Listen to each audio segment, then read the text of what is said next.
Hello दोस्तों, स्वागत है आपका एक बार फिर से हमारे यूट्यूब चैनल पर।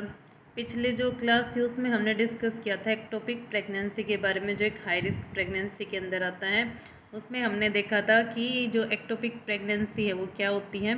तो हमने देखा था एक्टोपिक प्रेगनेंसी जो होती है वो क्या होती है कि फर्टिलाइज्ड जो ओवम होता है वो यूट्राइन कैविटी के अलावा कहीं पे भी अगर इम्प्लांट हो जाता है तो उस कंडीशन को हम बोलते हैं एक्टोपिक प्रेगनेंसी, यानी अदर देन यूट्रस, चाहे वो कहीं पे भी हो, ओवरी के अंदर ही हो गया हो, फैलोपियन ट्यूब में हो गया है, या फिर सर्वाइकल जो एरिया है वहाँ पे कहीं पे भी, यानी यूट्राइन कैविटी को छोड़ के अगर कहीं पे भी इम्प्लांट हुआ है तो उसको हम बोलते हैं एक्टोपिक प्रेगनेंसी। आज हम देखेंगे इसके जो साइन एंड सिम्टम्स हैं उनके बारे में, उसके अलावा इसके क्या क्या रिस्क फैक्टर होते हैं ये हमने देखा था, कौन कौन सी साइट होती हैं जहाँ पे क्या हो सकता है, जो फर्टिलाइज्ड ओवम है वो क्या कर सकता है, इम्प्लांट हो सकता है।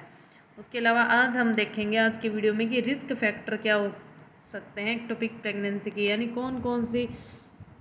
ऐसे फैक्टर हैं जो रेस्पॉन्सिबल हो सकते हैं एक्टोपिक प्रेगनेंसी के लिए। सबसे पहले हम देखते हैं history of pelvic inflammatory disease,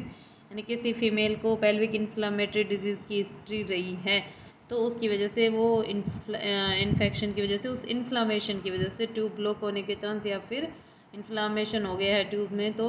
वो जो फर्टिलाइज्ड ओवम है यानी जो जाइगोट का फॉर्मेशन हुआ है वो क्या नहीं हो पाएगा, आगे की तरफ मूव नहीं हो पाएगा कैविटी में। नेक्स्ट हम देखते हैं हिस्ट्री ऑफ ट्यूबल लाइगेशन, यानी अगर ट्यूब का लाइगेशन हुआ है यानी ट्यूब को क्या कर दिया गया है, बांध दिया गया है, लाइगेट कर दिया गया है, तो उस कंडीशन में वैसे नॉर्मली चांस नहीं होते हैं कि स्पर्म कहाँ जाए, फैलोपियन ट्यूब के अंदर, और फर्टिलाइजेशन कहाँ पे होता है, फैलोपियन ट्यूब के अंदर, एम्पुला वाले पार्ट में। लेकिन अगर कोई कंडीशन जैसे नॉर्मलिटी हो गई, कोई फिस्टुला का फॉर्मेशन हो गया, जैसे ट्यूबोपेरिटोनियल फिस्टुला का फॉर्मेशन हो गया, तो वहाँ से स्पर्म तो क्या कर सकता है, एंटर हो जाएगा फैलोपियन ट्यूब के अंदर। लेकिन जो जाइगोट का फॉर्मेशन हुआ है वो क्या नहीं कर सकता, वहाँ से यूट्राइन कैविटी के अंदर इम्प्लांट नहीं हो पाएगा, तो वहीं पे उसकी क्या होने लग जाएगी, ग्रोथ होने लग जाएगी, जिसको हम क्या कंसिडर करेंगे, एक्टोपिक प्रेगनेंसी। नेक्स्ट आता है कॉन्ट्रासेप्शन फेलियर, जो ओनली प्रोजेस्ट्रॉन ओनली पिल्स होती हैं उनकी वजह से भी, जिनको हम मिनी पिल्स बोलते हैं, उनकी वजह से भी कई बार चांसेस होते हैं किसके, एक्टोपिक प्रेगनेंसी के। नेक्स्ट प्रीवियस एक्टोपिक प्रेगनेंसी, अगर जो फीमेल है उसको पहले से हिस्ट्री रही हो किसकी, एक्टोपिक प्रेगनेंसी की, तो उसकी वजह से उसको दोबारा भी एक्टोपिक प्रेगनेंसी होने के क्या होते हैं, चांस होते हैं।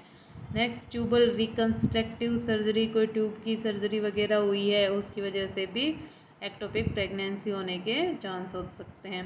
नेक्स्ट हिस्ट्री ऑफ इनफर्टिलिटी, अगर किसी फीमेल्स की इनफर्टिलिटी का ट्रीटमेंट चल रहा है, मेडिसिन चल रही हैं, तो उसमें भी जो एक्टोपिक प्रेगनेंसी होने के चांस होते हैं।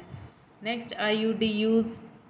जो इंट्रायूट्राइन डिवाइस का अगर किसी फीमेल्स में यूज़ हुआ है तो उसमें कोई बैक्टीरिया अगर एंटर कर गया उसके साथ, तो उसकी वजह से वहीं पे क्या हो जाएगा, इन्फेक्शन कोज कर सकता है, वो इन्फेक्शन की वजह से इन्फ्लामेशन होके वहाँ पे ट्यूब्स में ब्लॉकेज होना, और ये सारी चीज़ें वहाँ पे क्या होंगी, इफेक्ट होंगी। उसके अलावा नेक्स्ट आता है प्रीवियस इंड्यूस्ड अबॉर्शन, यानी पहले कोई अबॉर्शन हुआ है फीमेल में और उस अबॉर्शन की वजह से भी अगर उसको कोई इन्फेक्शन हो गया है, कोई इन्फेक्शन की कंडीशन हुई है, और वो इन्फेक्शन धीरे धीरे अगर फैलोपियन ट्यूब्स तक क्या हो गया, फैल गया, तो वो भी क्या कोज करेगा, पीआईडी कोज करेगा, जिसकी वजह से भी वहाँ पे इन्फ्लामेशन होगा, जिसकी वजह से भी ट्यूब्स क्या हो जाएंगी, ब्लॉक हो जाएंगी, और जो जाइगोट है वो आगे की तरफ क्या नहीं कर पाएगा, मूव नहीं कर पाएगा। नेक्स्ट आता है ट्यूबल एंडोमेट्रियोसिस। एंडोमेट्रियोसिस एक ऐसी कंडीशन होती है जिसमें जो यूट्रस की जो नॉर्मल मसल्स होती हैं वो यूट्रस के आउटसाइड भी क्या करने लग जाती हैं, ग्रो करने लग जाती हैं। तो अगर ये जो एंडोमेट्रियोसिस जो कंडीशन है, अगर ये फीमेल में अराइज हुई और जो यूट्रस की जो मसल्स हैं वो क्या होने लग गई, ट्यूब्स के अंदर ग्रोथ करने लग गई, तो अगर ट्यूब्स के अंदर ग्रोथ करने लगी तो वो क्या कर देती हैं, ट्यूब्स को ब्लॉक कर देती हैं, तो जिसकी वजह से भी क्या होने के चांस हो जाएंगे, एक्टोपिक प्रेगनेंसी के, क्योंकि ट्यूब ब्लॉक हो जाती हैं तो उसके आगे की तरफ क्या नहीं कर पाएगा, मूव नहीं कर पाएगा जाइगोट। लास्ट में आता है सिगरेट स्मोकिंग। सिगरेट स्मोकिंग की वजह से भी क्या होता है कि प्रेगनेंसी में एक रिस्क ही रहता है सिगरेट स्मोकिंग। सिगरेट स्मोकिंग की वजह से भी एक्टोपिक प्रेगनेंसी होने के चांस होते हैं, क्योंकि जो सिगरेट स्मोकिंग स्मोकर्स होते हैं इनमें क्या होता है, कि जो ट्यूब्स की जो एपिथेलियम्स होती है वो क्या होती है, उसकी वजह से अफेक्ट होती है, और जो जाइगोट है वो आगे की तरफ क्या नहीं कर पाता है, फिर मूव नहीं कर पाता है, कहाँ पे, यूट्राइन कैविटी में। तो ये तो होते हैं रिस्क फैक्टर जो किसको जिनकी वजह से क्या हो सकता है, एक्टोपिक प्रेगनेंसी। नेक्स्ट हम देखते हैं ट्यूबल प्रेगनेंसी क्या होता है। जैसे अभी हमने देखा कि ट्यूबल प्रेगनेंसी का मतलब वही होगा कि जो जो फर्टिलाइज्ड ओवम है वो जो यूट्राइन कैविटी के अलावा फेलोपियन जो ट्यूब्स हैं उसके अंदर ही किसी भी उसके पार्ट में, है ना, जैसे एम्पुलरी पार्ट हो गया, इस्थेमिक पार्ट हो गया, या फिर इंटरस्टिशियल जो ट्यूब्स के पार्ट होते हैं वहाँ पे क्या करने लग जाए, ग्रो करने लग जाए, उस कंडीशन को हम क्या बोलेंगे, ट्यूबल प्रेगनेंसी बोलते हैं।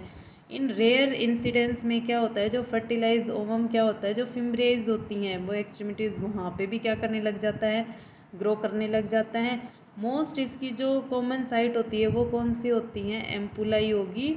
और उसके अलावा इस्थेमस या इंटरस्टिशियल इन साइट में भी हो सकता है। आज के लिए इतना ही, नेक्स्ट वीडियो में हम देखेंगे इसका आगे के बारे में। Thank you.